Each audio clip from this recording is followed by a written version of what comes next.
Hello, everyone, and welcome to episode 158 of ThROH The Years, the podcast that reviews Ring of Honor show by show from the beginning. My name is Trevor Dame. I'm joined as always by the co-host, Matt Feuerstein. And Matt, I feel like I have to apologize to the listeners because normally we do the show, we fall in the recent years into like an every 3 week schedule without really ever making a formal plan for that, but we do it every 3 weeks. That's why they call us the Try Guys. And, and, yeah, we both had life stuff that we don't need to go into, but, nothing scary. We're both okay. We're doing fine. Yeah.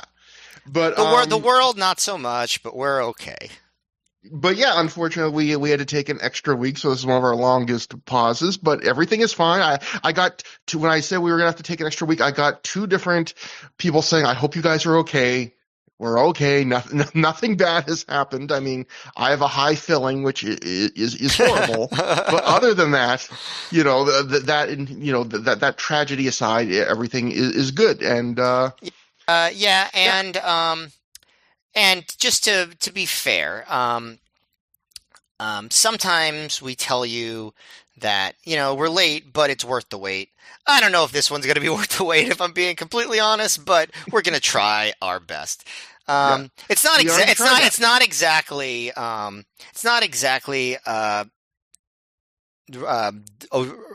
Osaka show that we're doing here, live in Osaka.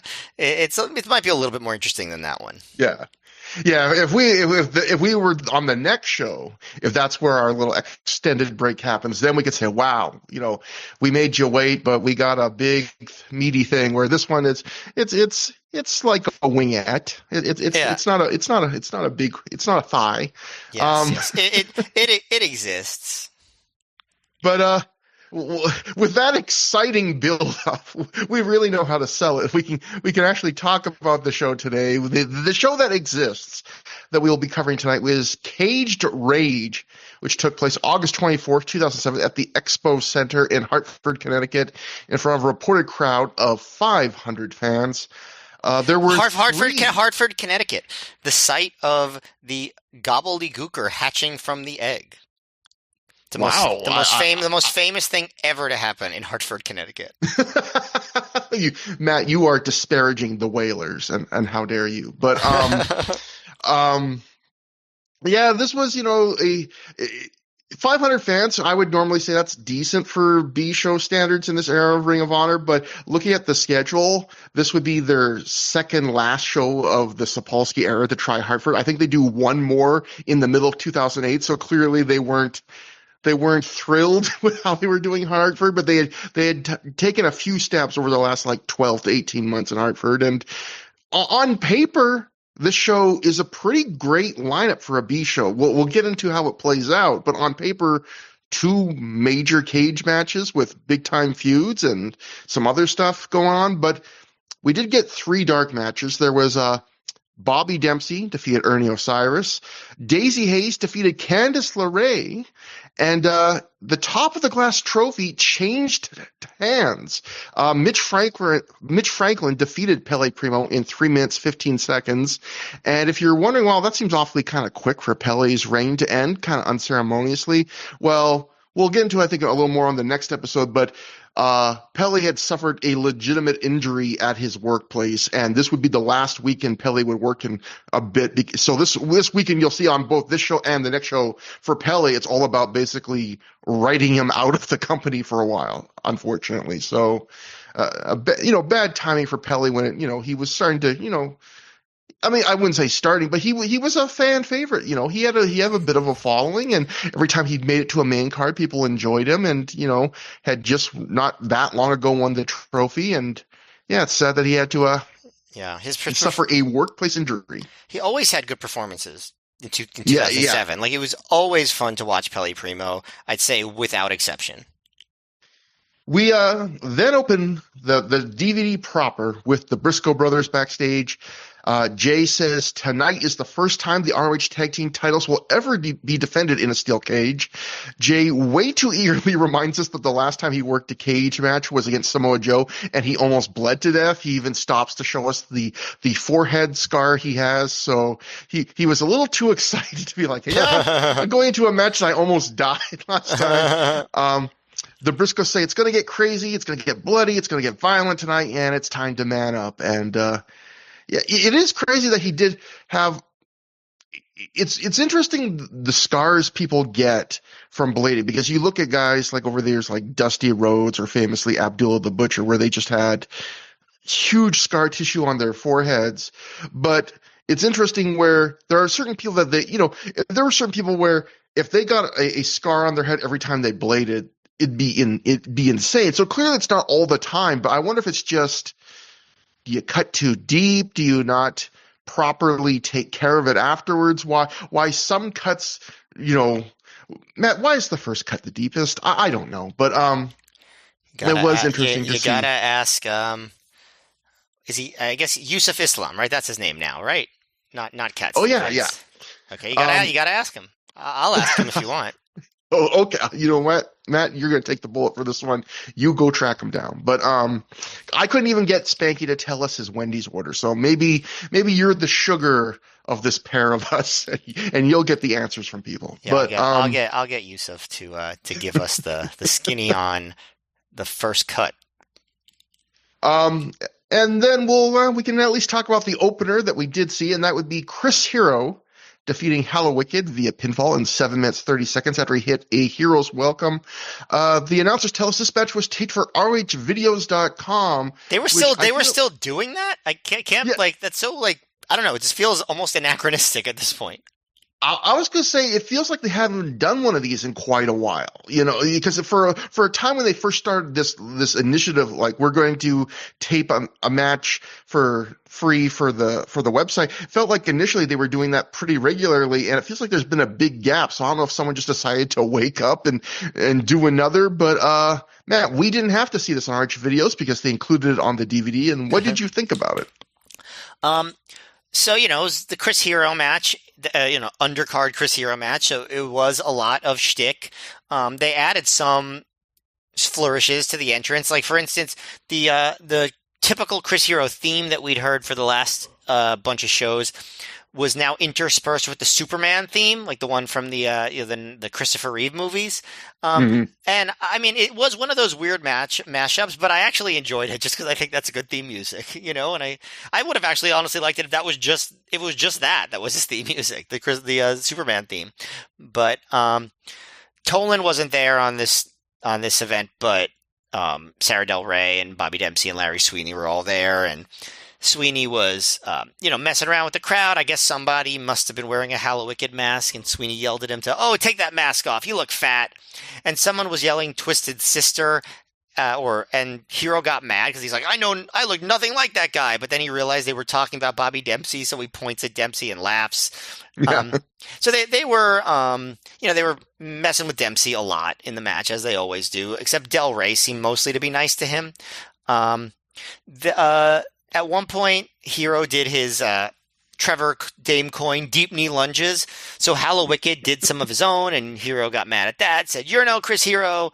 Hero stops the match at one point to do all kinds of flips and just run around over the ropes and just general flips and squats with Bobby Dempsey. And then Hallowicked did a tope onto both of them.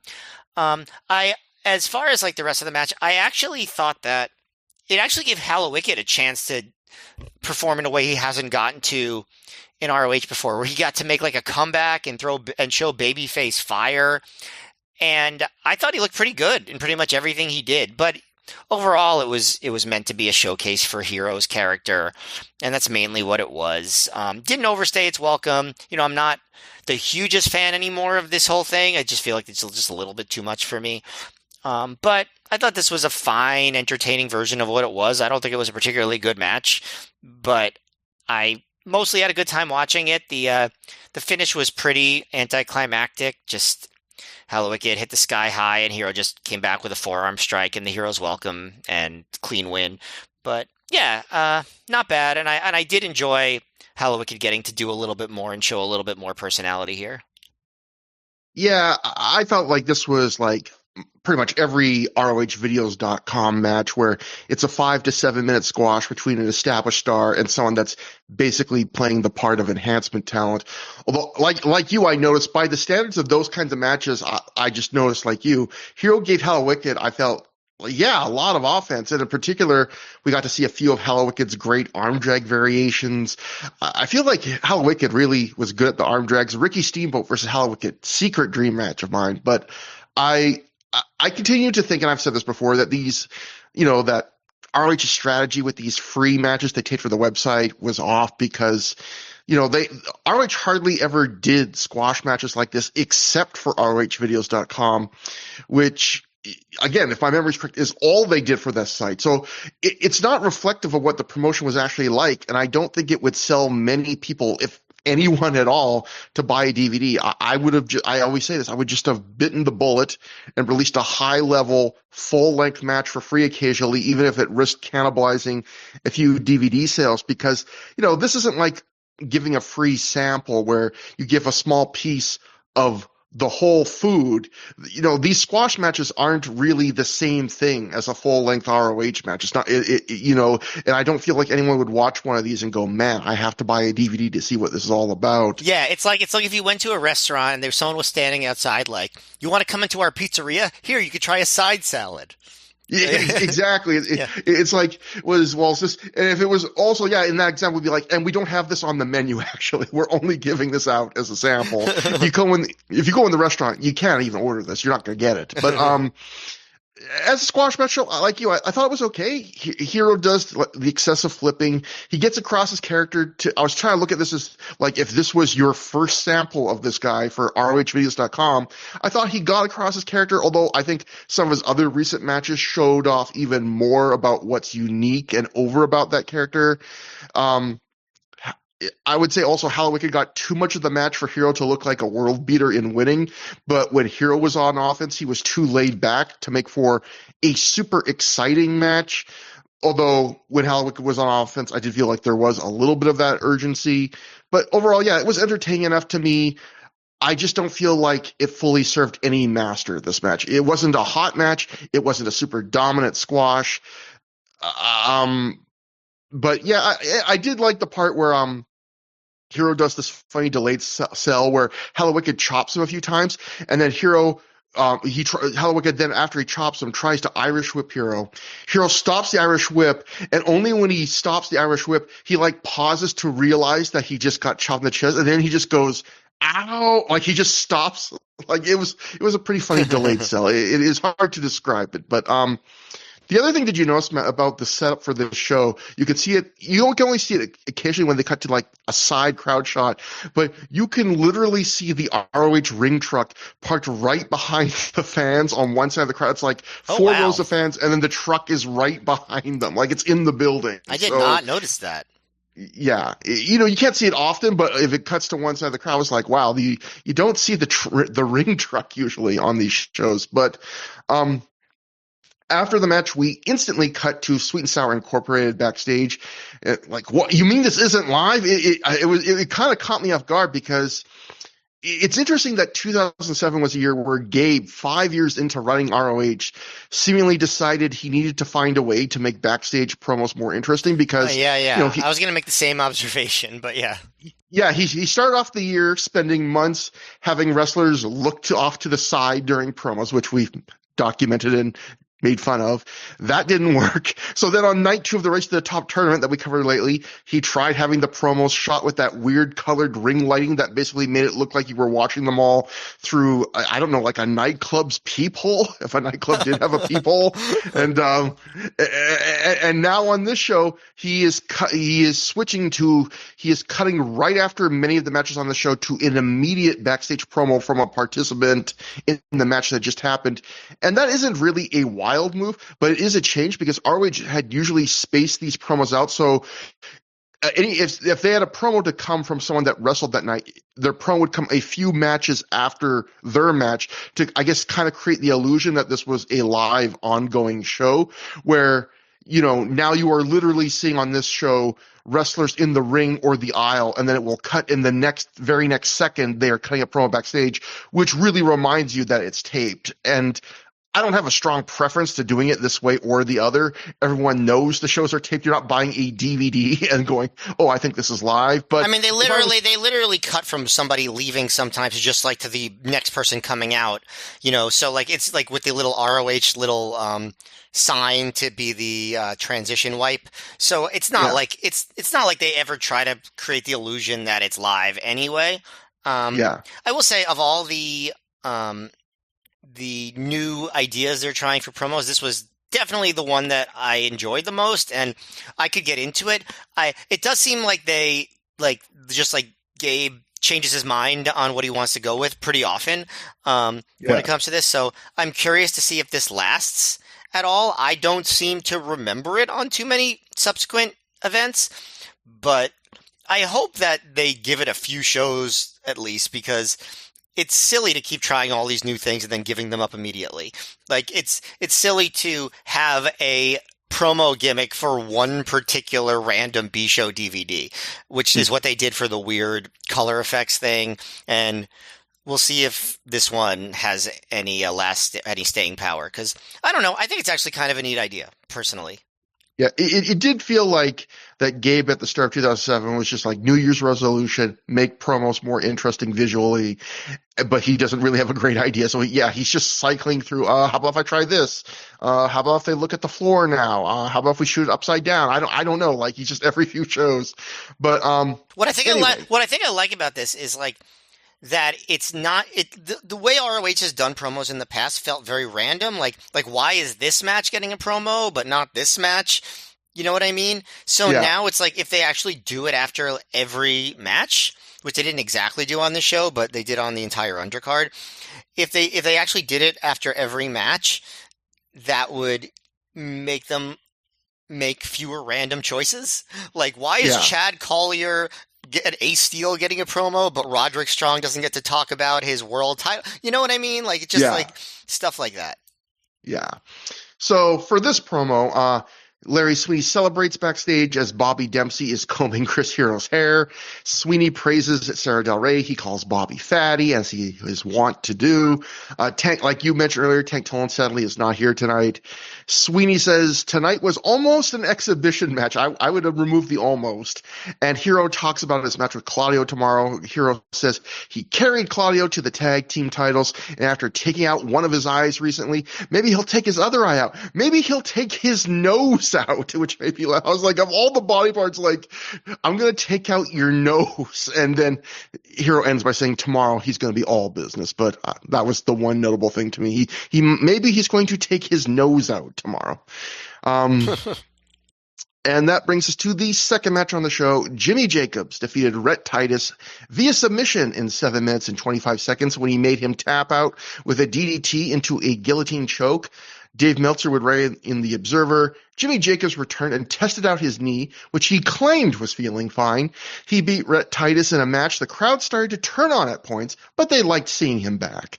Like Dave mentions there, this was Jimmy's in-ring return to Ring of Honor after missing almost 5 months recovering from that knee surgery he had been putting off, and he finally got after wrapping up the BJ Whitmer feud at Supercard of Honor 2.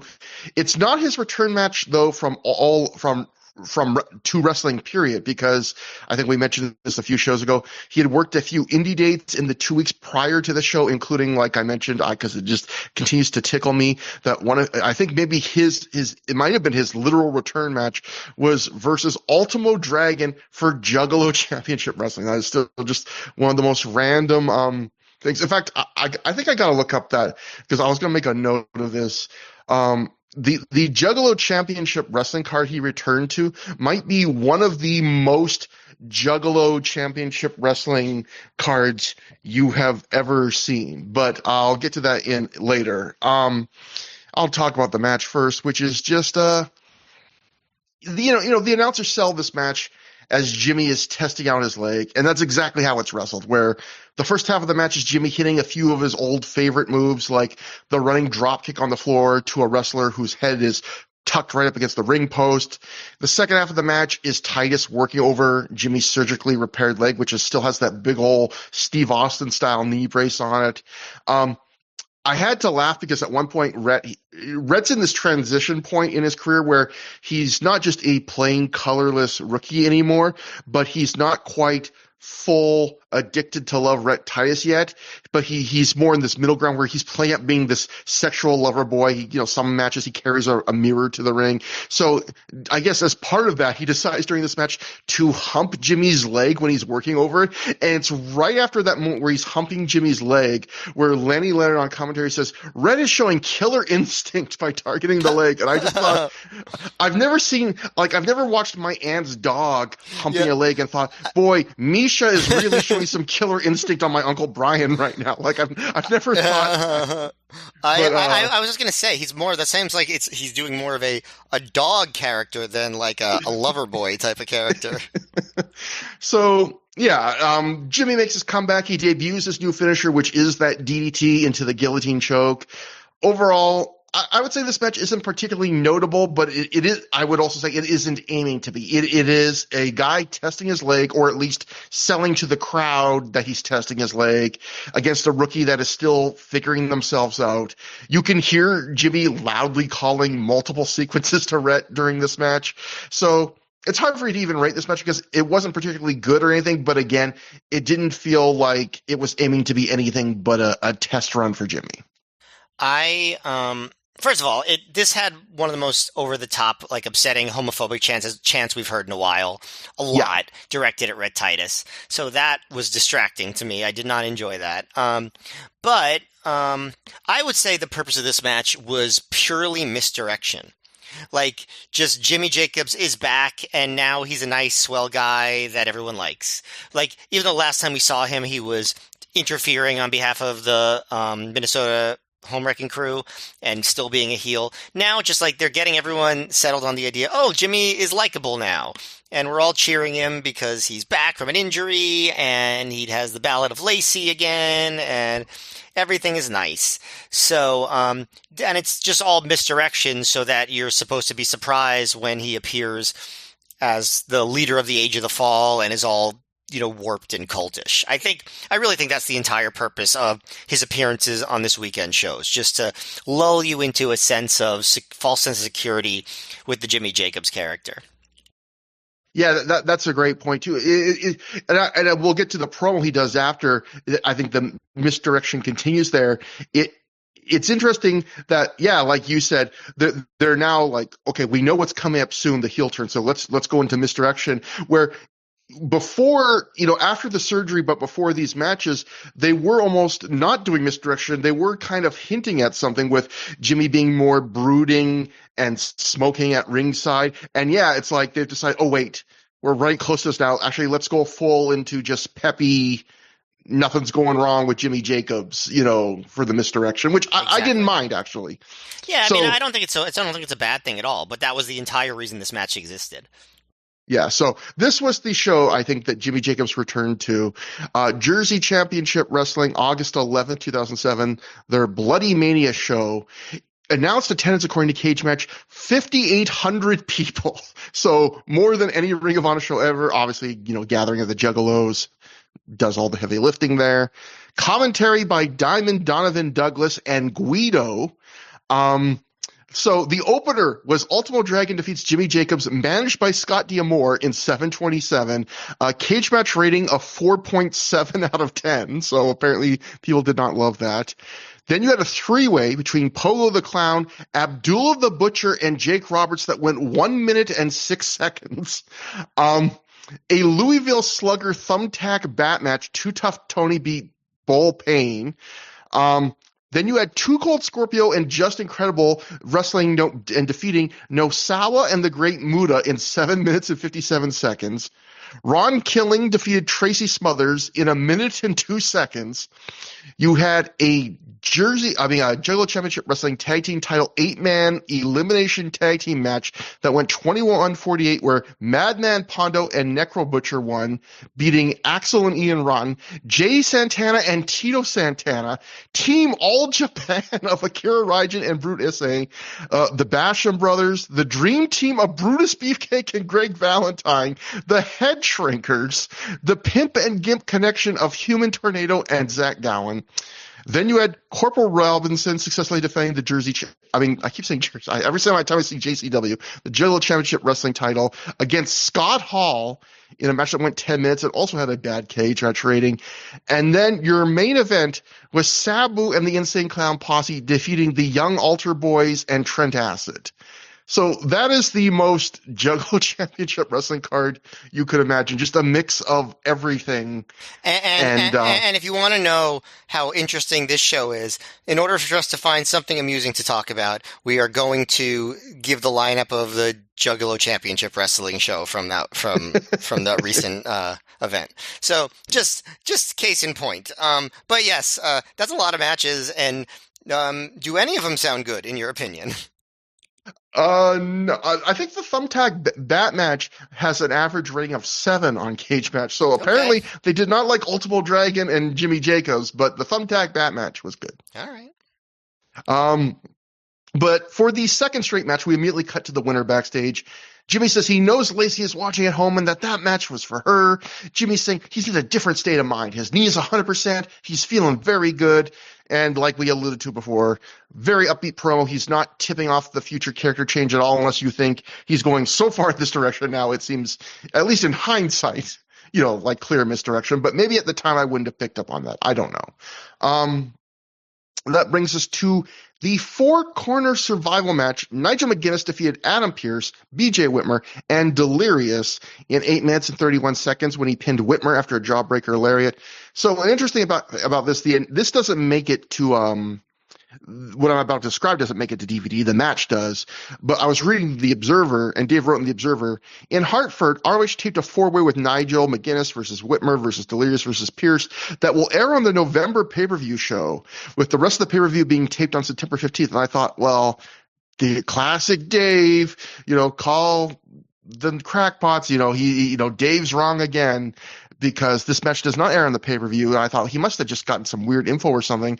But then I looked at the PW Torch, and they wrote, and this is from a live report, ROH announced that the Nigel McGuinness versus Whitmer versus Pierce versus Delirious match was being taped for pay-per-view, which was said to have gotten the crowd into the show. So apparently they told this crowd that this match was being taped for the pay-per-view, and then did not put it on the pay-per-view. So I don't know if they just decided, this match wasn't good enough for the pay-per-view, or we didn't have... Nigel does end up wrestling a different four-way for that pay-per-view, but it's not this one. But anyway, Matt, what did you think about this match?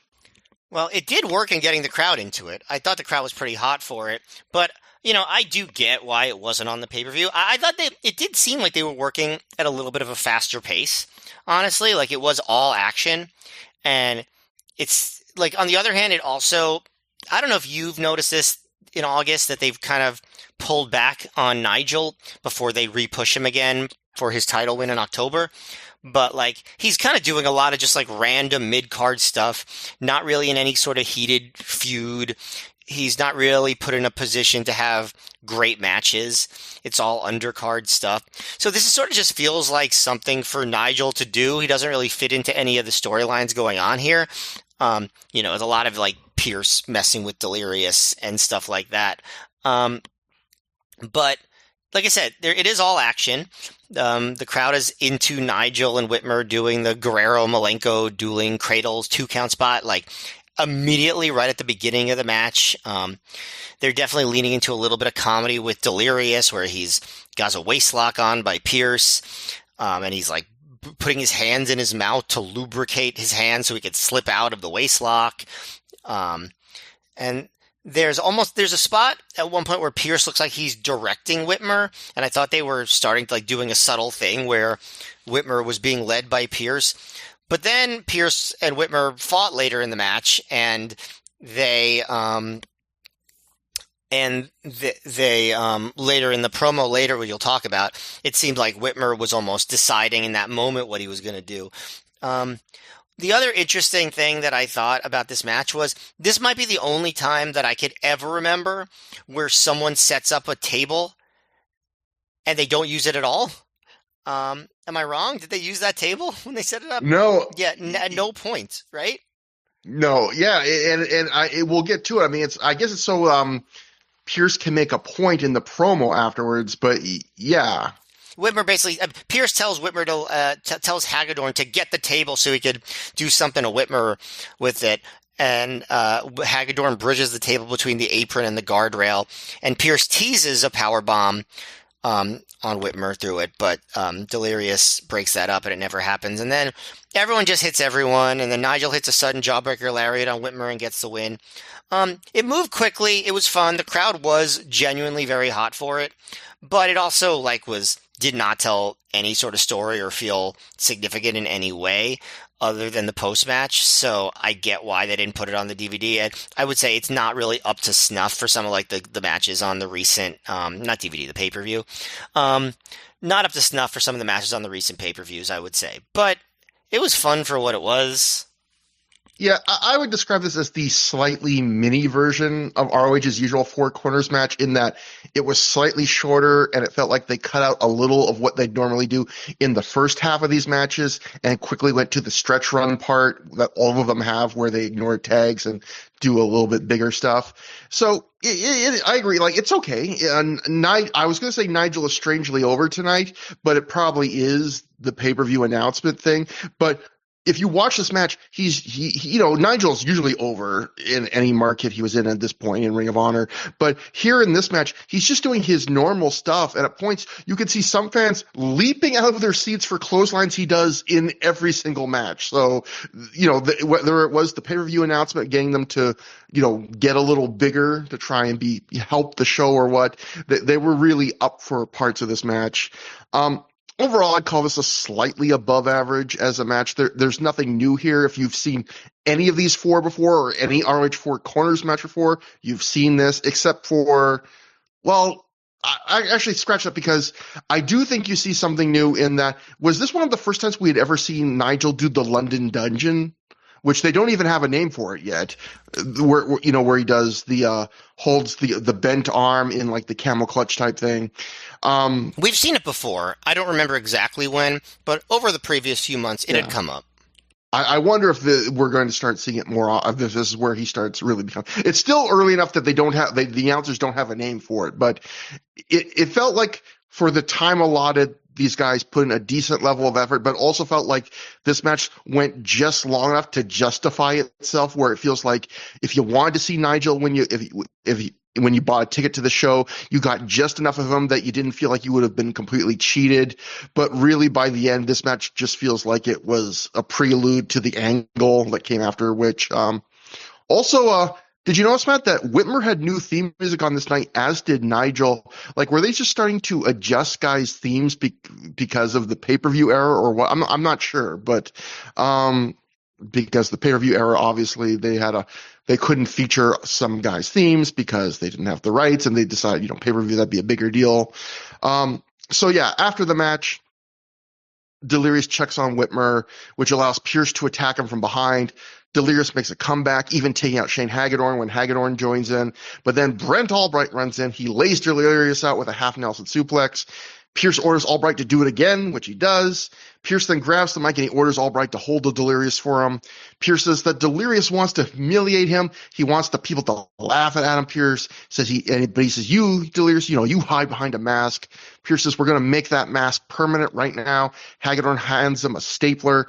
Pierce is about to staple the mask to Delirious's head when Whitmer recovers and he goes to stop Pierce. Pierce asks BJ, are you just going to save Delirious like Delirious just saved you from being powerbombed through a table? So yeah, clearly the only reason they set up the table spot was just so I guess they could have Pierce make that kind of inessential point. Pierce says, he's talked before about the concept of need. The crowd starts chanting, "Shut the fuck up." And Pierce asks BJ, "Do you really want the approval of these idiots?" Pierce then turns his back to BJ and says, "If you want to attack me, go ahead." Whitmer shoves Pierce into Albright, and when Shane Haggerty jumps in to defend his guys, Whitmer lays him out with a power bomb. Pierce again just asks BJ, make your choice. And that's the moment when Delirious, who's been able to recover during all this, he's just about to attack Pierce. BJ grabs Delirious and lays him out with the adrenaline spike tombstone power driver. Crowd chants, "Fuck you, BJ." Pierce has Whitmer and Albright hold Delirious as he staples the mask to his face multiple times. And then Whitmer, Pierce, and Albright and Hagedorn pose together as the crowd chants "BJ blowjob," which I guess is like chanting DC Comics. Detective Comics. Yeah. DC Detective Comics is what it would actually be. Exactly, but this, they don't say the name yet, but this is the official formation of the legendary stable, the Hangman 3, which,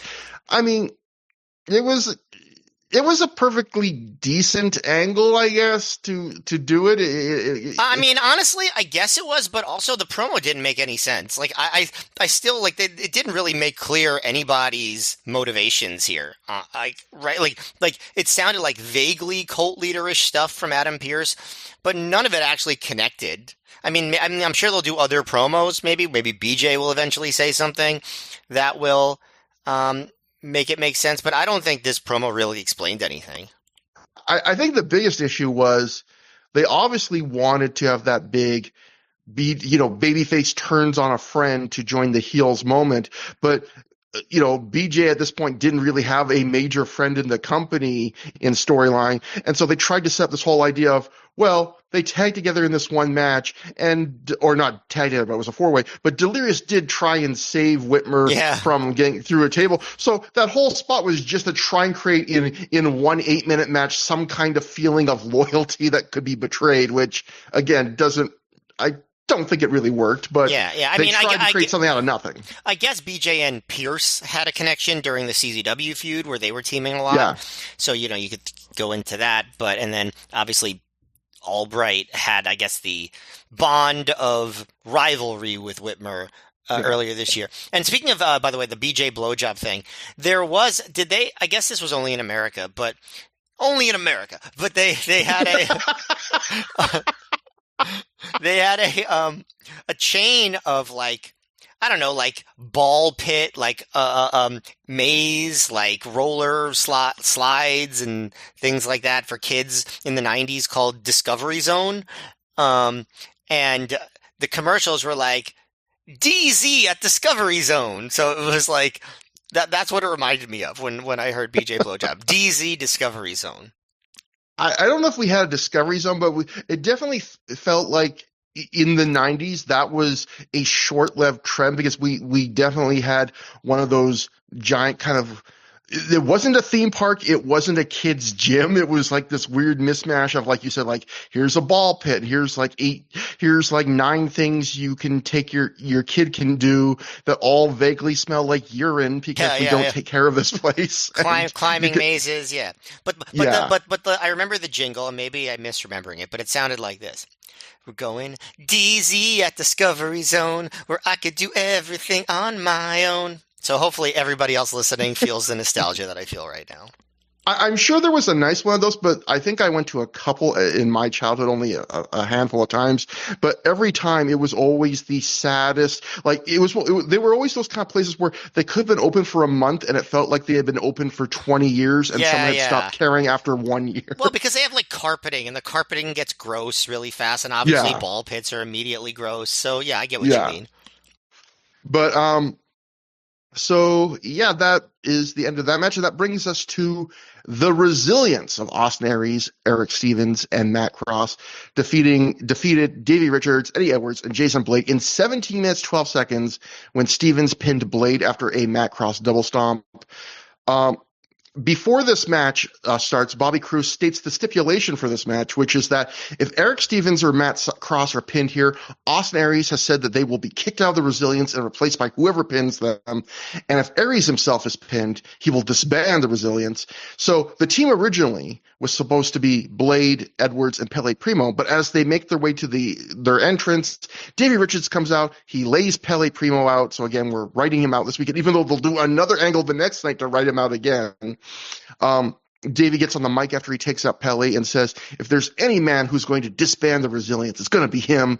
So he's entering himself in this match, which I thought, like, it begs the question, if Davey pins Stevens or Cross in this match, does that mean he had to join the Resilience? Because he's like, I'm going to kill the Resilience, but you just put yourself in a match where you have like a 2 out of 3 chance of, unless you just very selectively decide to only go for pins on Austin Aries. But you're also, you're allowed to be in 2 clubs. That's my opinion. He could be in the Resilience and the No Remorse Corps, and I feel like it's allowed.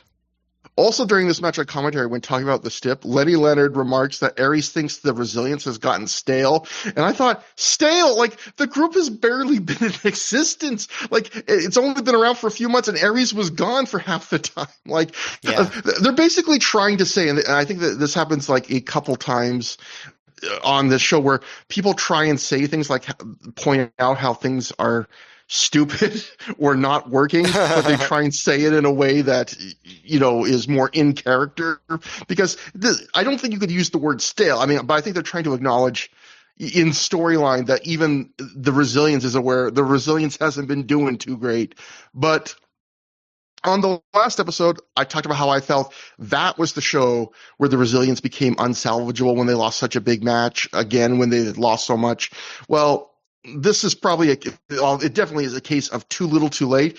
But here on the very next show, I felt like they had the exact kind of match that I feel like they should have been having early on in their run as a stable. It checks a lot of the boxes I would want of that kind of match. It's not quite a squash, but the Resilience feel fully in control in this match. They look strong. Not only is it not quite a squash, it's the longest match on the entire show. Yeah, I mean, like in the level of offense, but yeah, it is which is also kind of crazy. This is the longest match on the show, but more than them feeling fully in control in this match, I think the Resilience in this match actually wrestled with a level of confidence we hadn't seen from them as a group before. There's actually a little bit of swagger from them in this match, and they just also feel the closest to a cohesive unit we've ever seen from them so far. Like, they do some double and triple team moves. They do some series of moves in quick succession. They generally just feel a bit more united. Stevens and Aries even do this chop block clothesline version of the Eliminator's old Total Elimination. That's cool. It's like, wow, you guys have actually put some thought into like being a team here.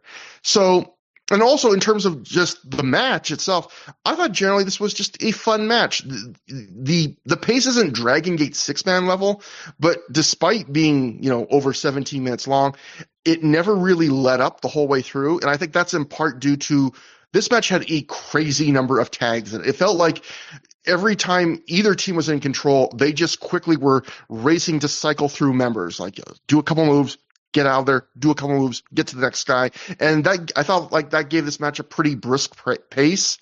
And they also did a couple switch ups I really liked in this match. They did a dive train that only had 2 dives in it. I think they only had 2 dives. You know, normally in a dive train, everyone in the match does a dive to the floor, that's what makes a dive train a dive train. But here, they had Eddie Edwards do a nice tope to start it, and then they had a bunch of guys try to do dives but get cut off, and then each time a guy got cut off, they'd roll to the outside and join the crowd on the outside and sell, which accomplishes basically the same thing as dives in a dive train, which is you build up a crowd outside the ring so that it'll all catch a huge, big final dive, and the big final dive does happen here from Matt Cross. So I'm saying this, people might be listening to this and going, you just described a dive train with fewer dives. Isn't that a worse dive train? But I guess I've seen so many dive trains in ROH that I feel like they had something that felt like one of those. They had the same structure and built to the same key moment as one of those normally does, but they got to that point without having everyone doing the same thing they always do. You know, Lou Thez always said, less is more in a dive train. it was a fun novelty to me, I'll say. But the other spot I really liked was another flip on a trope where Davey is wrestling Aries at one point. He has Aries hurt and selling. And so Davey does something we've seen a million heels do in wrestling. He runs to the apron and he provokes Aries' non-legal partners that are staying on the apron. So now when they get mad at Davey for taunting them and they try and get in the ring, the ref has to restrain them. And so now the ref is distracted. Classic heel spot. Now the heel can cheat. But here, when Davey walks back to Aries, that little bit of time Davey took provoking the other faces allowed Aries to recover. So he turns around and he walks back in like, oh, he's going to cheat now. And Aries just punts Davey in the balls and tags out. And I thought it was a great heel gets his just dessert spot that also made complete sense while also being like a 180 on what you would normally expect in that situation where, oh, he's going to get to cheat. Well, actually, no, he's not going to get to cheat. He just cost himself something. And I also thought the crowd was good for this. I felt like this crowd was good pretty much the whole night, and it felt like a crowd that was hungry to see ROH. I was noticing by this point in the show that spots that regular ROH markets had seen a bunch that got moderate reactions were getting really good reactions on this night. So maybe I'm a little too high on this match. I feel like I'm going to be, but I'd give this like a low, very good, because I felt like it was a good match on its own, but I really did appreciate how it was worked and that the Resilience probably got like 70-30 of the offense here, which I felt was the right amount where it was competitive enough to make this an enjoyable match, but they got enough of the offense to make them look like really strong and winning.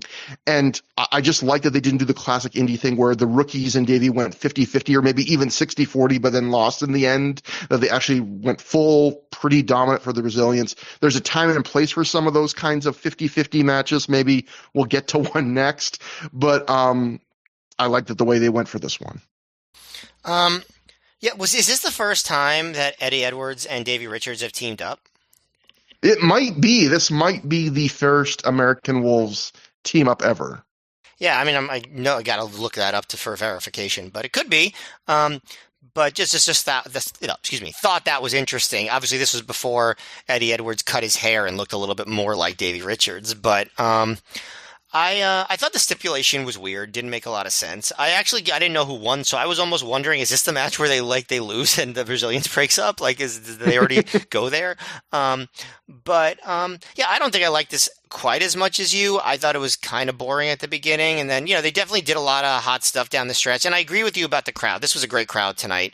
And honestly, I think they might have deserved even a slightly better show than they got, because they really were a fantastic crowd. But yeah, no, I definitely thought that a lot of these guys, whether it's Blade or Cross, they looked probably better than they have in a while in this match. And definitely Matt Cross seemed like a bigger star here than he usually does in a lot of these matches. Whether it was all the twists he did, the split-legged moonsault, the crowd being extremely into Eric Stevens' Choo Choo, the Space Flying Tiger drop, which got such a great pop. I really liked the spot where Blade tries to German suplex Cross, and then Cross flips over and lands on his feet right into Edwards' arms, and then Edwards hits the German suplex with the assisting kick from Blade. I thought that was so much fun. And the wild clothesline Stevens hit on Edwards right after that. And just a lot of fun stuff down the stretch. So I really did enjoy that final sequence. I just don't think that final sequence combined with the what they did in the first half equaled out to a very good match. But I definitely would consider it an effective match, even though I'm still kind of perplexed by the stipulation. Yeah, after the match also, this is a moment that made me kind of sad for them. Matt Cross is incredibly pumped after the match. He's punching the turnbuckle and screaming, "We're not going anywhere. I don't care what anybody says." And I just felt like knowing that the stable's almost done and it ends by Aries basically being like, "Yeah, I'm sick of this." I felt like you poor guy, like you're trying here and your effort isn't going to be rewarded in this angle, but we then cut to the Resilience celebrating backstage. Steven says, "This is what we needed." Aries says, "This business isn't a sprint, it's a marathon." And he tells the No Remorse Corps that the finish line is a long ways away, which again, this feud ends like in a pay-per-view that's coming up the next month, and they lose that feud. Aries then moves on to Jack Evans, says, I have nothing against Jack, but if Jack wants to bring his crew, he has full confidence in his own crew. So if you want, I don't know when Gabe decided to cut bait on the resilience, but between the post-match and this promo, they're certainly acting like it wouldn't shock me if at this moment Gabe still thought there was a future, which is kind of crazy because within just a few shows, they're done. I just can't get over how much they're kind of setting these guys up to look bad. That's kind of been the way it's been the whole time. Yeah. And that brings us to Bryan Danielson defeating Pac via submission in 12 minutes, 38 seconds when he made him tap out to the triangle choke. So yeah, Pac had the and for the record, that is how they pronounced it here, Pac. Yeah. So I never know which to do. So this was Pac's had debuted for Ring of Honor earlier in the year on the 2 UK shows they had done in 2007, and he looked pretty darn good enough obviously to earn him a double shot here. It doesn't go as well for him, and this is the night that goes best of the 2 nights coming up for him. Matt, what do you think about this match? Well, certainly if you told people you'd get 2007 versus Bryan Danielson against 2007 Pac, people would expect fireworks, right? Like they'd expect just like an all-out banger of a match, and they went a different direction here. They were just setting Danielson up to look dominant before his big world title match the next night, and that's what they did. First of all, it's weird to see Pac as just like a young, chilled guy, because that's just his character now is just so intense and like mean. Him coming to Jurassic 5 is knowing who he is now is such a weird tonal thing. Yeah, I agree with that. And the match is really besides a few dives early in the match, Danielson just really dominates. He takes him to the mat. He grabs him. He pushes him down. He's grinding on him. He does leg work for a while because you're like, oh, maybe he's trying to ground Pac so he doesn't do his big flying moves. But then he switches to arm work, and he just dismantles him piece by piece for a long time.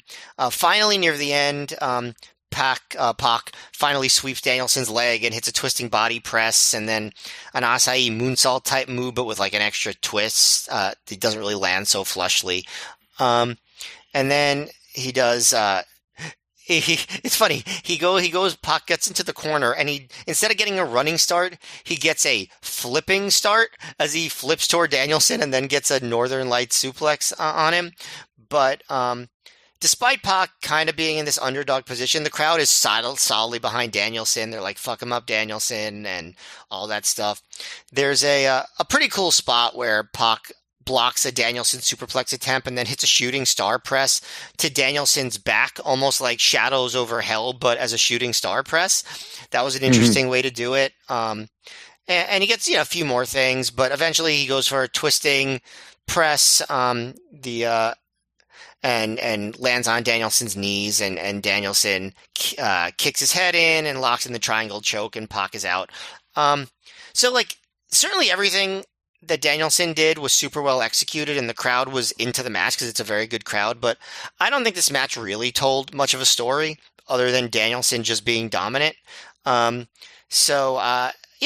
would say this was disappointing. Like, it was effective in some ways, but this is not what you would want from a match between these two guys at this time in either of their careers. I would say this was pretty disappointing to me. Yeah, this might be the most aggressive era of Danielson's career. That can also mean that sometimes he eats opponents up. Well, we saw that match recently where he did that to Matt Sydal, and I just think, well, if Bryan ate up Sydal in that match, the best way I could describe this to people that didn't see this match is if he ate Sydal up in that match, he fucking devoured Pac in this match. Pac gets maybe one little burst of offense in this match, like you mentioned, before the final 2 or 3 minutes, and then Bryan lets him pop off and do a few things. Well, pretty much all of them you just described. So I'd contrast this with the last match where in that one I thought it was okay for the newcomers to be fairly dominated because the team they were facing really needed a strong win like that at that point. And Edwards and Jason Blade were non-overseas bookings who had been in ROH before. They would get more shots in the future.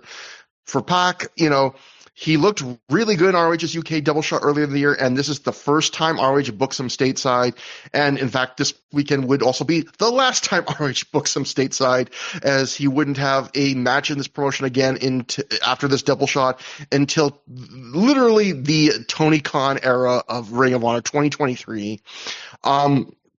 And while you can argue that Bryan is a top star who has a world title match the next night, so he shouldn't be going 50-50 with a young up-and-comer, I'd say from Pac's perspective, if I was selfishly looking at things, this match through his eyes, I'd be thinking, I don't really get to show much of what I can do that makes me special. I just get a few spots, a few flashes of it. And I actually really enjoyed this match as a Bryan domination, but it's not near competitive enough to be the kind of match that would get you buzz or get people running to the ROH message board and asking Gabe, please bring this guy back. But I did think Danielson was a joy to watch here. I thought this match was another great example of how his 2007 style evolved from the one he had in 2006 when he was the champ. We've talked about this before. There's less playing to the crowd. He's a little meaner. He's starting to use kicks more often, which is something that'll become even more a part of his offense as time goes on. And I love his mat work in this match. He keeps finding that middle ground where it's not minimalist shoot style, but it's not super fluid, flashy Zack Sabre Jr. stuff either. I would say it feels gritty, but it's while also being undeniably pro wrestling. Sometimes it's ugly and pretty at the same time. Like, there's a spot here where, like, sometimes in this match, he'll grab a hold and you think, oh, he's kind of losing the hold or he's not really applying it cleanly. But then he just keeps torquing on it until it becomes a whole other thing. Like, there's a moment in this match where he puts Pac in a half crab, where by the end of the move, he has Pac basically in the half crab standing on his own head. And it looks really good. It works. And Bryan's also just so fucking mean in this match. He's grinding Pac's face into the mat.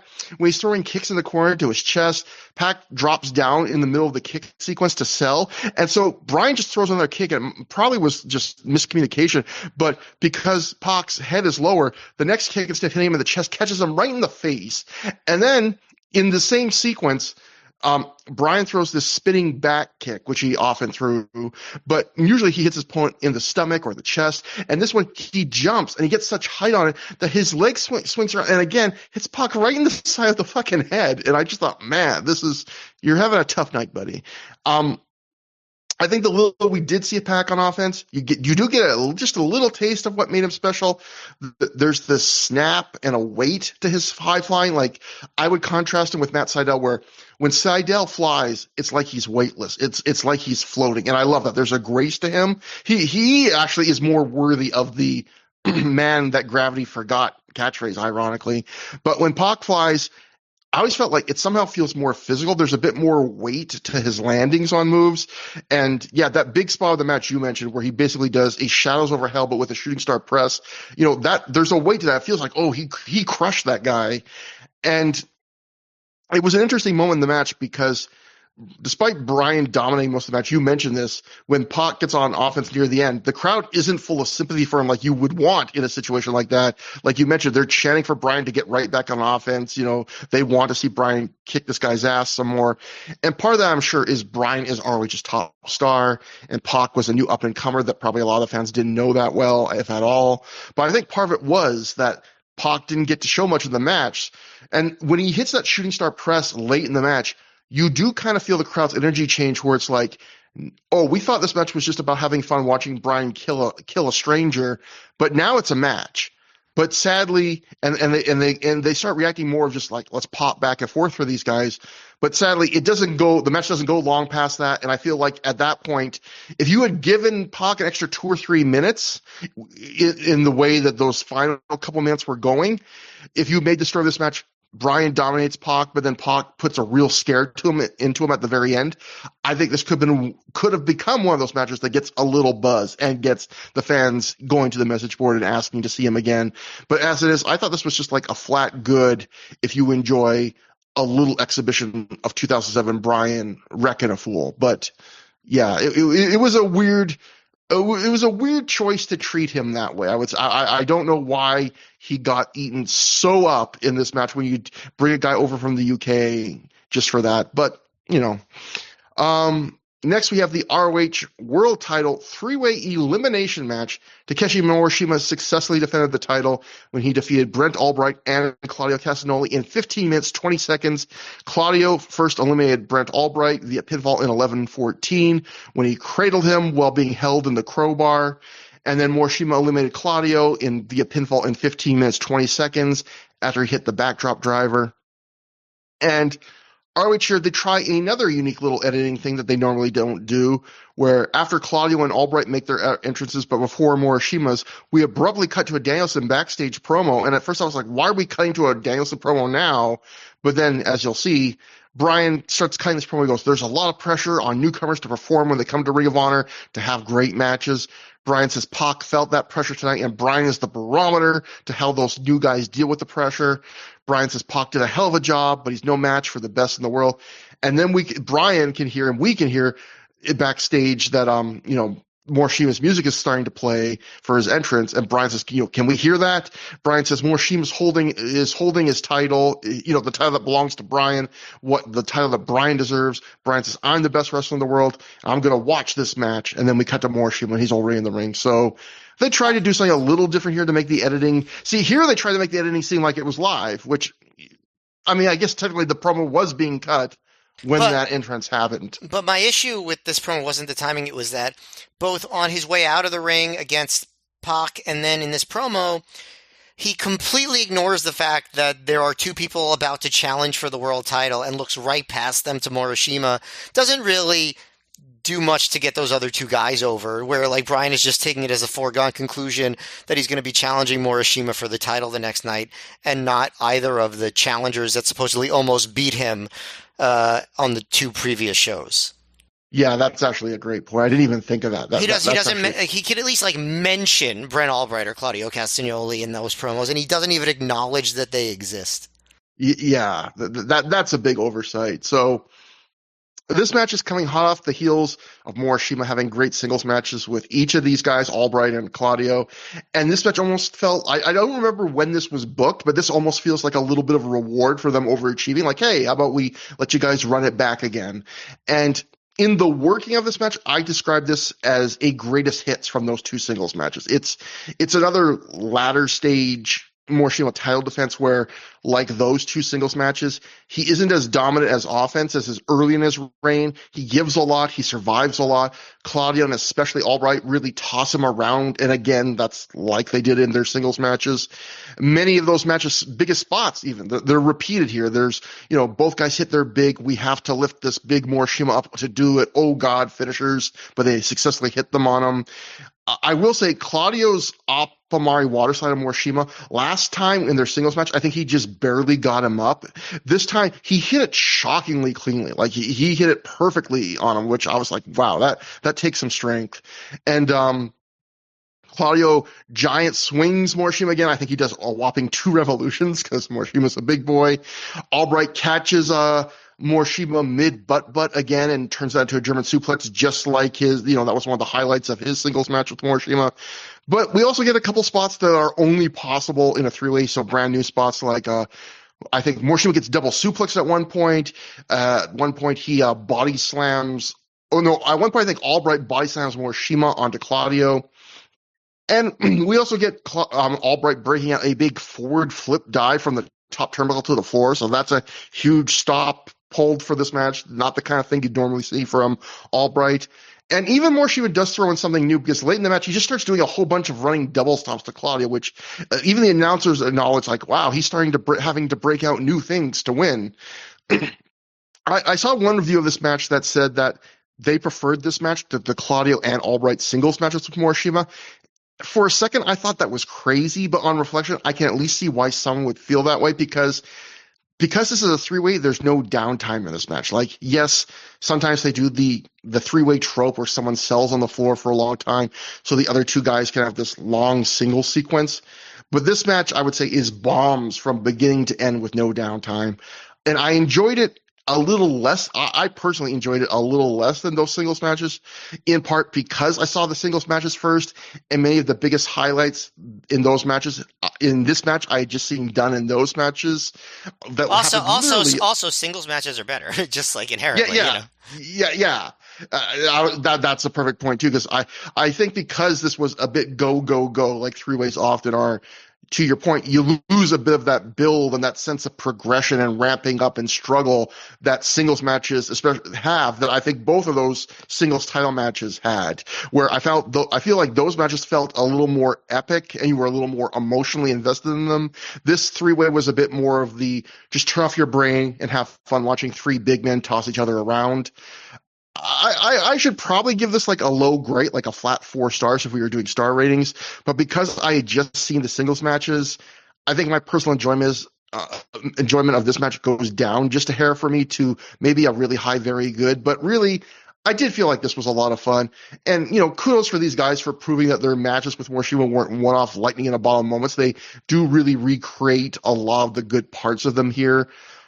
Dave wrote in The Observer, Morishima is said to be a little sloppy here. I don't know if you noticed that. I didn't really notice that, No but way, man. No way. yeah. So what do you think about this? I mean, I agree with you that it wasn't as good as the singles matches because those were like two great matches, and I could see this one being low grade though. Like it was so much fun. You could really tell how much in his element Brent Albright is in here with two other big guys that he gets to throw around and throw him around, and it's just like he's so much better here than he is in almost every other context that we've seen him in ROH. So it'd be great if he could have more matches like this, but I thought that actually, to me, the star of the match was Morishima. I thought he was great here, and almost to the point where he was giving too much to the other guys. Like, you want Morishima to sell, but like he was getting just chucked around by everyone for the entire time. Suplexes, power slams, giant swings, just like everything.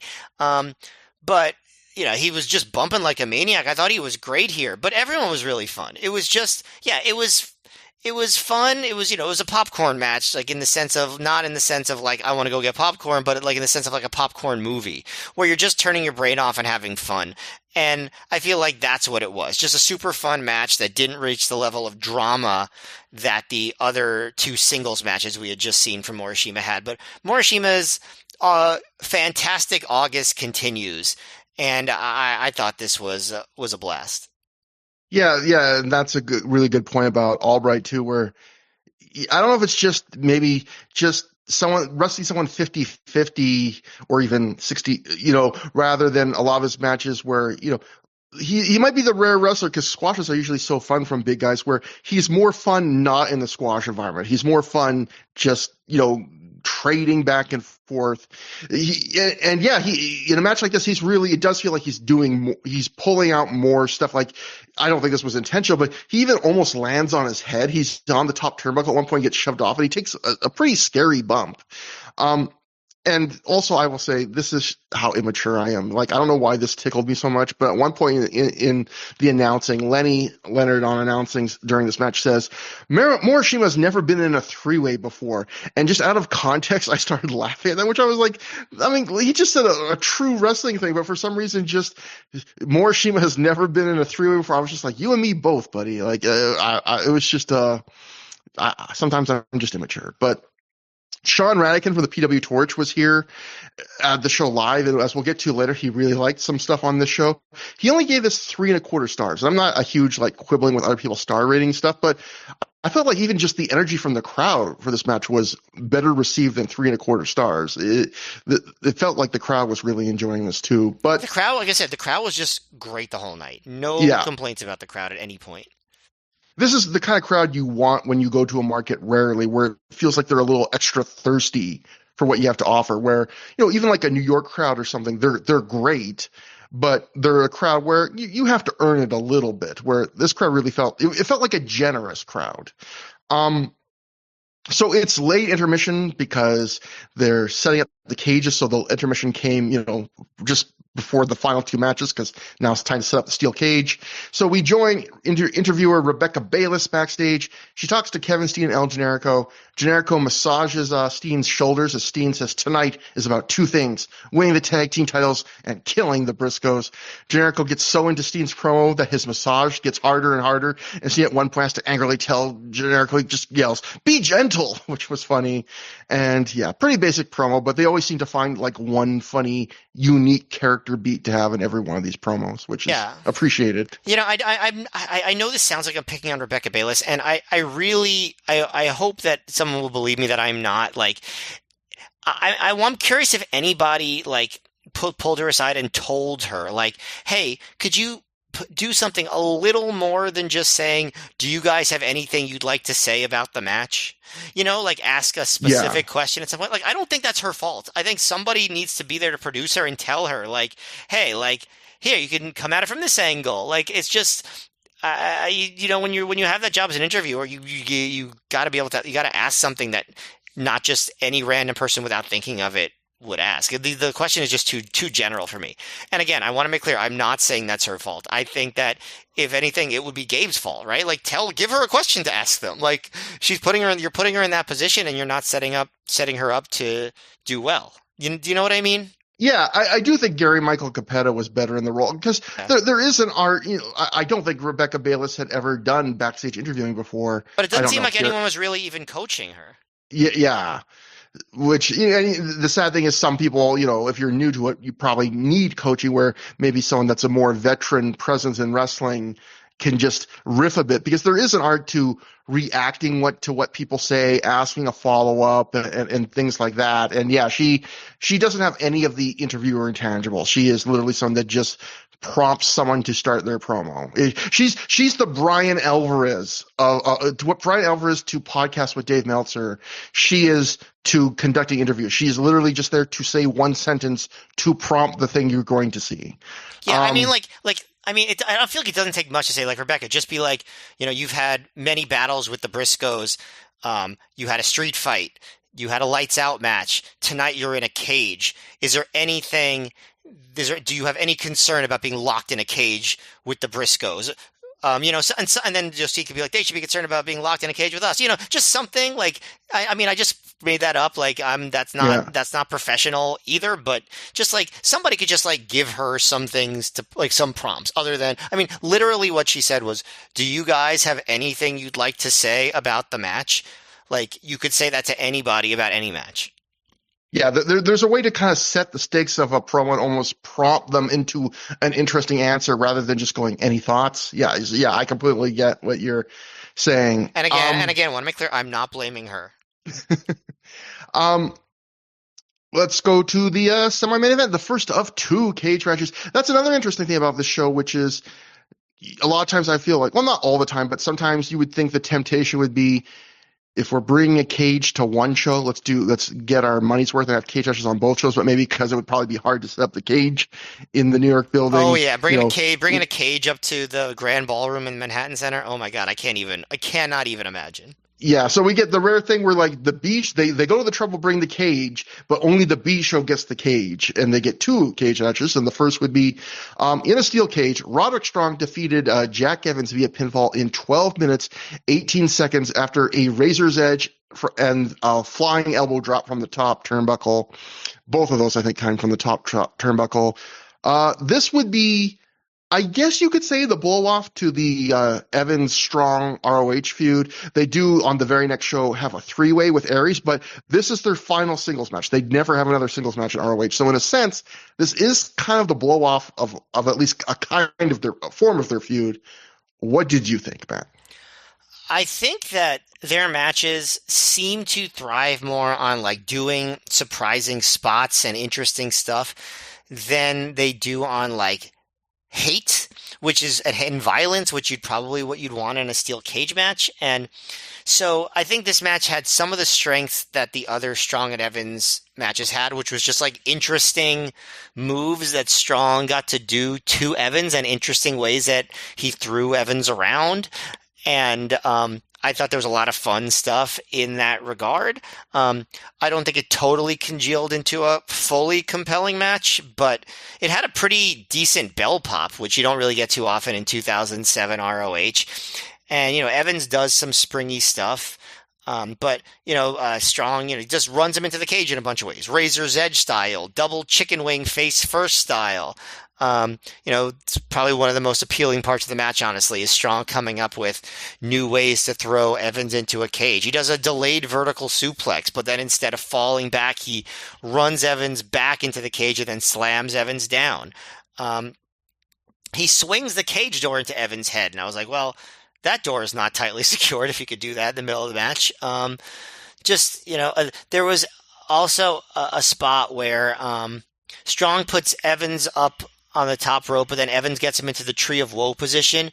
But before Evans can jump off with the double knees, Strong just yanks him off, almost like belly to bellying him off the top from the Tree of Woe position. But then Strong put Evans back on the top rope, and they fight on the top rope until Strong is crotched on the top rope, allowing Evans to spring to the top of the cage and in one quick motion leap off with a drop kick, which got the best reaction of the match so far. I was surprised they didn't do any blood because there is a lot of bouncing off the cage head first at this point, and nobody decides to blade, I guess because they're saving it for the main event. But it's weird to see a cage match not in WWE where neither person decides to blade. It's just an interesting choice. There's this convoluted spot where Strong is standing on the top rope with Evans springing down and then up, and he tries to do a reverse Rana, but it's more like a body scissors. But the crowd was pretty forgiving. Then probably the actual spot of the match was when Evans climbs to the top of the cage, and again Strong falls into the Tree of Woe. So Evans climbs to the very top and hits the double knees from that position. I thought that was one of the best spots of the night. And then Evans goes back up, and that's when Strong comes up and just hits a razor's edge off the top and then a top rope elbow for the win, which I thought was a surprising finish. They didn't really trade big moves at all. No stronghold, no Gibson driver, no 630. There really wasn't a lot of big near falls. But there were cool bumps. I just thought that it didn't totally amount to everything it could have. But it was, there was fun stuff for sure. Yeah, I felt like this match was strange. I'm a big fan of Jack Evans. I'm on the record that I think playing to his strengths means matches where he gets the crap beaten out of him and he makes comebacks from underneath. This match is that, but at the same time, I feel like the psychology of feuds, especially feuds that ended a cage match, the psychology for those matches is for the face to have their best showing of the entire feud in the blow-off and usually win, and none of that happens here. Jack has won a match already in this feud, but he, the babyface, loses this blow-off completely clean. Jack, also he's wrestled all the other matches in this feud close to 50-50, and even though that goes against my Jack Evans winning formula, I think these two had really enjoyable matches working that way. At least one of them, that WrestleMania weekend one, was flat out great. And to me, that makes this match so weird to then have this feud that was composed of matches where the face is wrestling the heel, even Steven, and then it ends in a blow-off where he gets the shit beaten out of him for most of the match and loses clean. This wasn't, a Pac Danielson level domination, but a lot of this is him getting beaten up, and then he loses clean. And so watching this match was almost like I got what I wanted at the one time I didn't expect or want it. In some ways, this match was very similar to the Danielson-Pac match, though, where heel dominates the body of the match, and then he finally lets the face do some stuff in the final minutes. Although Jack got to show a bunch more here than Pac did in his match. You went over a lot of the key spots, and there's a lot I really did like in terms of, like you mentioned, these guys are great. One of their best things is when they just pull out crazy big spots you haven't seen from them.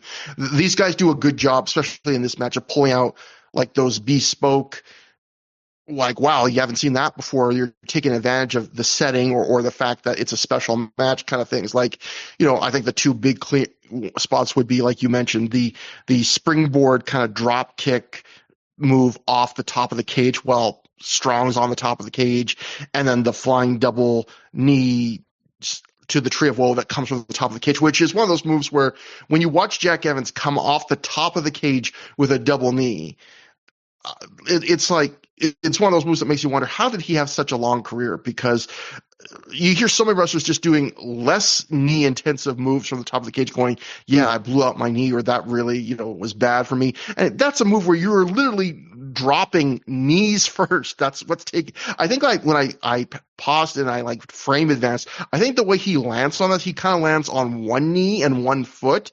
So maybe he had a strategy to kind of mitigate some of the impact on his knees, but still it was insane. Like you said, a lot of this match was just Roddy is in the early moments was Roddy finding ways to toss Jack into the cage, like the fallaway slam to the cage, the military press into the cage, delayed suplex into the cage, the moves you mentioned. It's great. It's brutal. And, coming directly after a show where Roddy did some spots that I thought were borderline reckless to Eric Stevens, he did a couple spots to Jack here that I thought were borderline reckless, like that razor's edge lawn dart you mentioned, where he tosses Jack from a razor's edge position into the ropes and cage. I thought was nuts because Jack really can't see where he's going and hitting to take the bump, and you can see Jack trying to look behind him, but the throw felt dangerous. And then I felt like the real insane one was there's another spot where Jack's running at Roddy with speed, and Roddy back body drops Jack into the cage and ropes in a way that just felt, again, reckless, where Jack's feet, I think, hit the ropes and he kind of ping pongs back. And it's one of those things where, when your feet hit the ropes when you're coming at speed, you can easily just flip and land straight on your head. And, those were the kind of spots where I'm like, Jesus Christ, they're going nuts here. And I felt like when you watch this match, the crowd, they had been, like we've talked about, they've been great all night. There were moments during the body of this match where I felt like they got a little subdued by their standards. And I think it's at a moment where they realize how much of this match is going to be Jack getting destroyed and how early that happens. And then when Jack hits those huge moves in the stretch run, the crowd just revives and they get really hot again. I think crowds are generally going to be hotter when the face is in control than when the heel's in control. But I think their reaction to this match kind of mirrored my reactions to this match, which was they were almost a little disappointed that, like, Jack's going to take this much of a beating tonight. And then it became more back and forth. They were like, yeah, this is what we want. But, those big spots, fantastic. I like you, like, I felt like that spot he does late that you mentioned where he does the reverse Rana off where they're both standing on the top rope and it turns out to be like a reverse body scissors. That probably was, I thought that too, where he probably was going for reverse Rana and couldn't get the height on it. But I actually liked the way it hit. I felt like it looked more impactful than most reverse Ranas that hit well. I like the body scissors version it became. So overall, I would say this match is hard for me to judge. It has a bunch of spots I think are really cool. In a vacuum, move to move, I really enjoyed what this match did. But at the same time, doing what they did when they did it in this feud, it kind of felt strangely off to me. So, here's how I can sum up my internal conflict. I wanted to rate this match like a flat good, but then by the final minutes, I was like, no, they've done too much really cool spot stuff.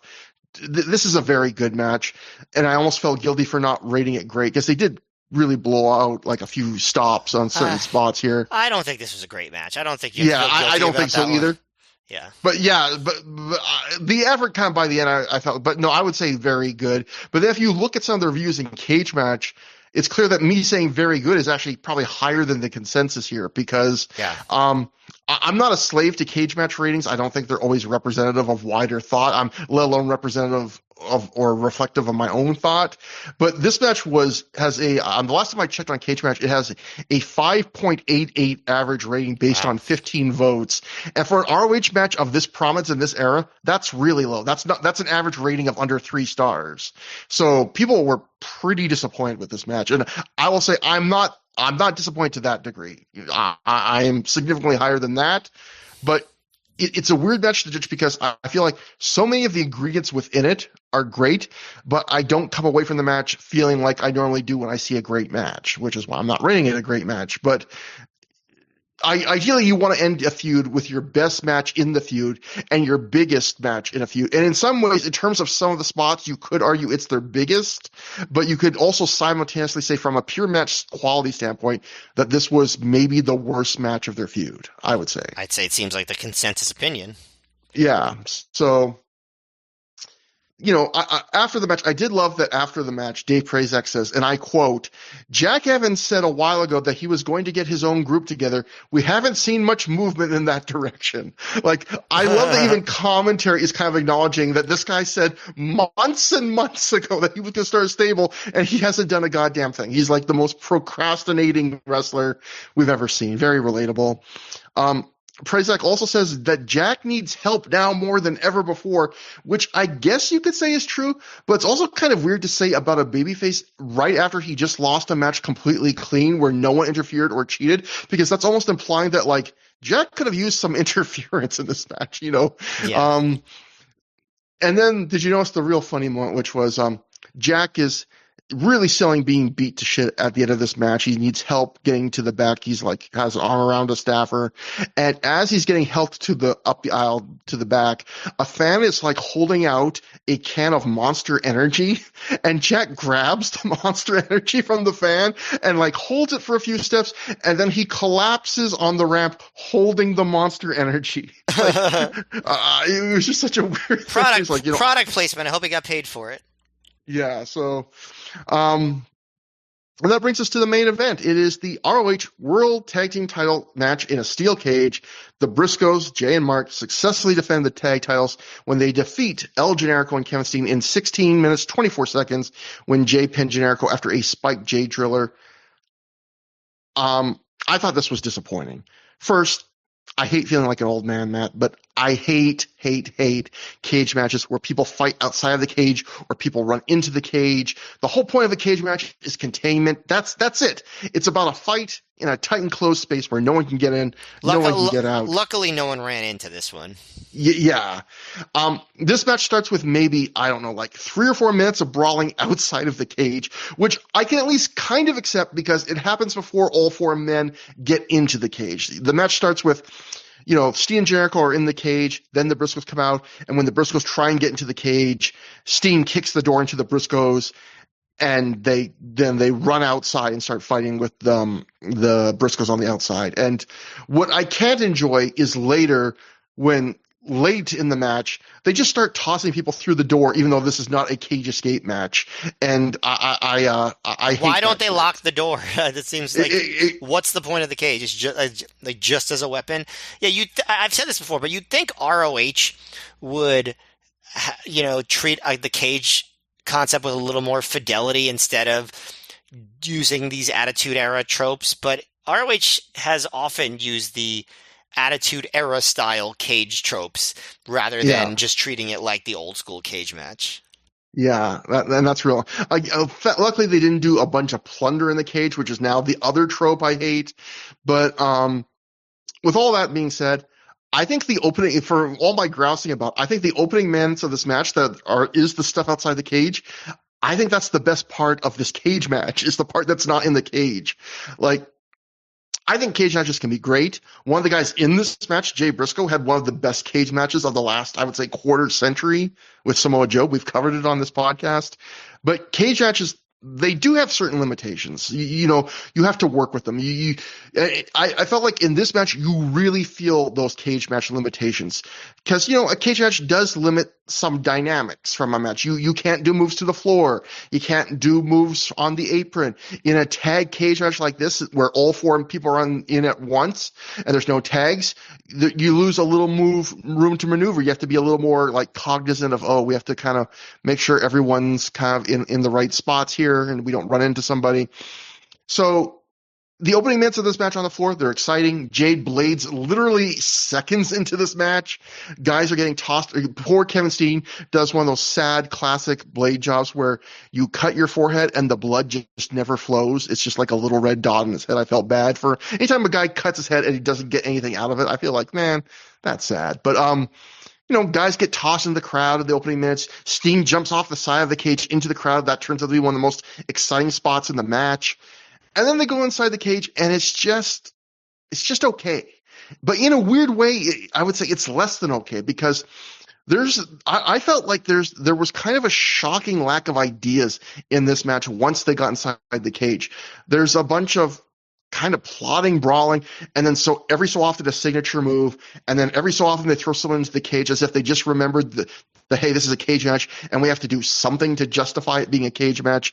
But rather, this match, it didn't really feel like a bigger than normal match, and rather than feeling like more, it kind of felt like less than usual. It felt like a regular Briscoes tag match of the era, except not as good, because the Briscoes were all about that unrelenting pace. And here the pace, it does relent. There's slow spots. There's spots where two guys are just selling the ring, watching the other guys do some kind of mid-tempo stuff.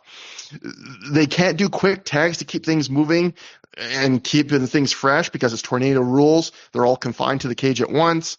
And once they get in the cage, other than the Briscoes doing the double team Beal on Generico into the cage wall, which was really cool, there isn't anything else here, I would say, inside the cage that feels special or unique. Steen ended up late in the match. He goes outside the cage, which again I hate, so that he can do a spot where he falls off the side of the outside of the cage through the table at ringside to take him out of the match. So I guess that is a notable spot. But for the most part, this felt like the bulk of the match, which is inside the cage, to me just felt like a lesser version of a typical Briscoes tag in a confined environment. This was a match where I felt like they didn't take much advantage of what a cage match can add to a wrestling match, but they struggled with what a cage could take away from a match. So to end, I would just say, I think the effort was here. The effort was good, and those few standout spots justify me rating this match like a flat good, but that's very disappointing for these four. The floor for these guys should be very good, and the ceiling should be well past great.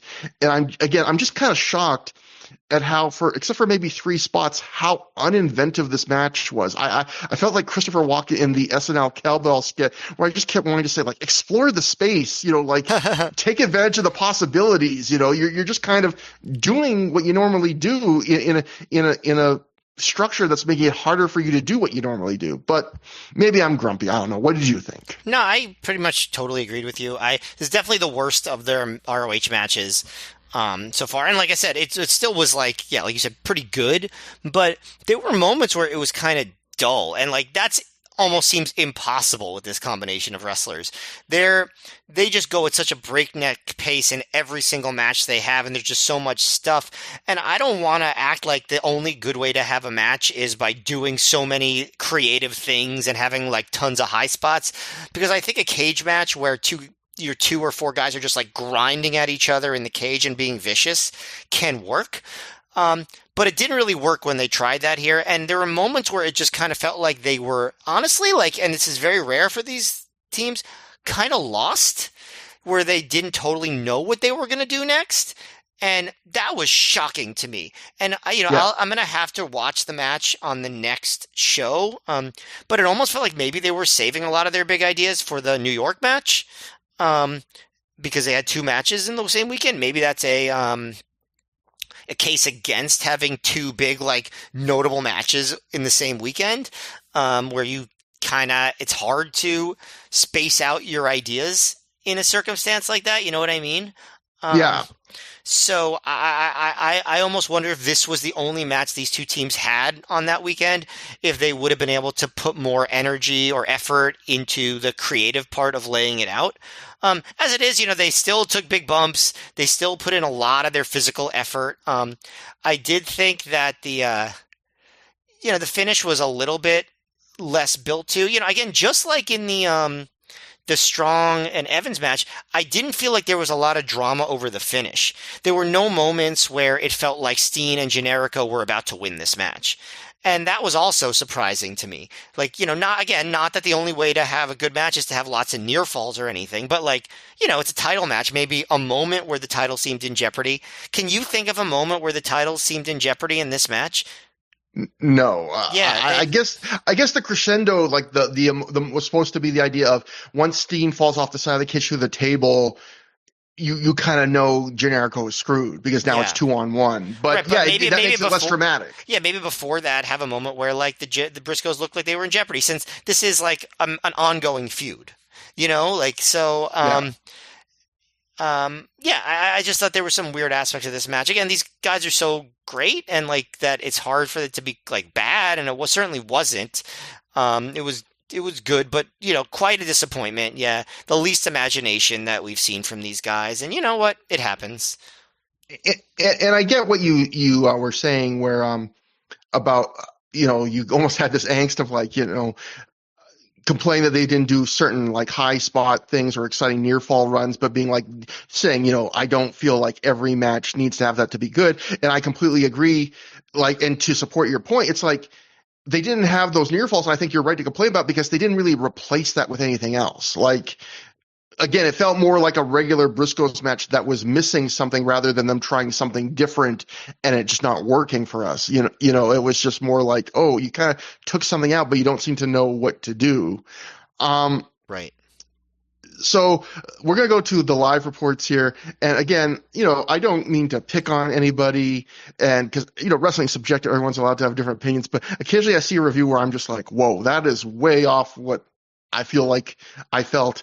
And so first Dave in the Observer, based on live reports, just wrote about this match. Good, but not as good as Evans versus Strong. And it seems like his live reports of Evans and Strong were fairly strong. I wasn't as over the moon as those live reports, but Were they fairly strong or were they fairly Evans? Sorry. But I would say I would say I would agree that this wasn't quite as good as Evans Strong. And for all we complained about this match, I think we both agree that it is at least like decently good, which if that's their floor, I think that shows how talented these teams are. But now we'll go to the PW Torch because Sean Radican was there live and he wrote some notes. And he wrote, the main event between the Briscoes and Kevin Steen and El Generico was an excellent match that should finish high on the list of match of the year contenders at the end of the year. Kevin Steen really exuded some real star power during this match and is becoming a star for the company. The crowd heat for this match was unreal. 4 3/4 stars. Wow. Like, I don't even think the live crowd liked it as much as that. He was in the live crowd, so technically he was part of it. But yeah, I don't. That one just kind of shocked me because, if you're within like a star, I don't really ever notice it. But like, I can't remember seeing from like the major people that generally review these things very often that wide a gulf between what we feel and like being like, well, this is oddly disappointing to this is going a match of the year contender. Like, I just don't see it. But I wish I did because I would have had more fun watching the match than I did, but I didn't. So post match, after the Briscoes celebrate for a while, Steen gets back in the ring and he hits them both with chair shots. He package power drives Jay. He Fisherman Busters Mark onto an open chair before he raises one of the ROH tag team titles. That was fine. It did feel kind of like, again, kind of boilerplate. Like, well, they're going to wrestle again tomorrow night. The feud isn't over. We need something to get their heat back. How about Steen just comes back in and hits them a bunch? I mean, it worked, but yeah, just this night wasn't their best night, I would say. Yeah, And it Matt, is what it is. Yeah. who did have a good night, Matt? Because it is time for the Matt F. Trophy. Yeah, have I given the Matt F trophy to Morishima before? Because I think like between his performance and all the bumping and the pace that he had tonight, and just generally how great his August has been, I think, I've given to a lot to his challengers, but I think he really deserves it. And I think this is a good night to give it to him, especially since there's no one else that really stands out as like really, really demanding that they get it. You know what I mean? Yeah, like, and to, the way you, especially, I mean, we both have agreed about Morishima this month, but you were making a note shows about how special a stretch this was for Morishima. I mean, not only does he worthy the Matt F. Trophy, I'm sure if we did a Matt F. Employee of the Month, Yes. Morishima would be getting like the gift certificate to Subway. He would be doing very well. He like as clear a winner of that award in a month as we've seen in a while. And we have not even gotten up to the best performance and the best match of that stretch. So, yeah, I think Morishima is a very deserving winner of the Matt F. Trophy. So, in terms of reviewing the show as a whole, this is a weird show because on paper, card looks really good for a B show. Like, and in practice, as we always talk about, the ROH of this era had a high floor. So even matches as that we talked about that disappointed, I enjoyed every match that I said disappointed me of the top half of the card.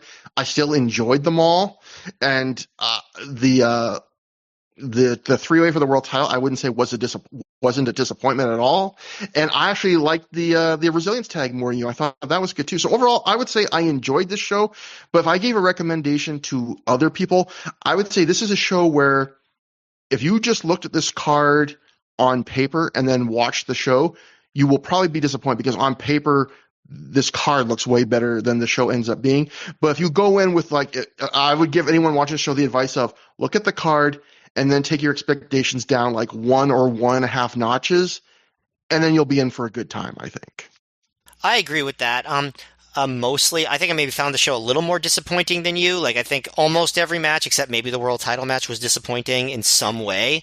That said, like, even the disappointing 2007 shows blow the B shows of previous eras out of the water, I think. And like, when you think about that, like, run of, like, late 2006, like, it's like, this is just, I mean, this would be the best show of that entire stretch, like, so Yeah. it just depends. Like, I've always been the high man on 2007 Ring of Honor, and I just think, whether there's complaints about the booking or not, the quality of the wrestling, I still think up and down is the best it's ever been in ROH. That's my opinion. So I think Yeah. this is a down show, a B show, but I still consider it to be very watchable, if that makes sense.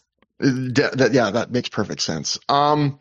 So plugs, through the years at gmail.com is our email address, THROH, just the way you see it on your app. At Trevor Dame on Twitter, at Mayor MGF on Twitter. We're on Blue Sky under similar names. I'm sure you can find them. You're smart people. Next time on the show, we will. This show, it feels like it's another time where we took a little longer to get to the show, and then the show we cover isn't one that really provokes a lot of talking. It's not the world's. It's kind of an interesting show, but not that exciting. But next time, I think we will have a show that is worth whatever weight comes, which hopefully will be regular, but who knows? The biggest show, at least since the Driven pay-per-view, maybe even in longer than that. Yeah, it's a big show. Yeah. Manhattan Mayhem 2, which is Gabe trying to load up a big super show for New York. You get, after all this time that you were especially stressing about, like, how crazy it was that technically they did the Claudio Chris Hero breakup at the end of 2006. They are finally going to have their first singles match in Ring of Honor in late August 2007. It's happening on the next show. Yeah. We get Aries versus Strong versus Jack Evans in a battle of three of the founding members of Generation X. Jack Evans finally gets some backup. Another thing that's been teased forever. The Briscoes take on Jay and Mark in their specialty from 2007, the 2 out of 3 falls match. And yes, it's the match. If you've listened to the Bryan Danielson episode we did, the special, you've heard us talk a bit about this match, but we'll go into greater detail. It's the match we've been waiting for. It's Bryan Danielson versus Takeshi Morishima, one of the more beloved matches. Famous and infamous. Yeah, very noble in a lot of ways. Bryan even writes about his books. So you'll get to hear Matt do some of his classic. Matt will continue to contribute to the Matt Feuerstein Yes Movement book on tape that he's been slowly compiling for us. And that'll be a big one. This one, that one will be a big one. So until next time, have a good time. Have a great time.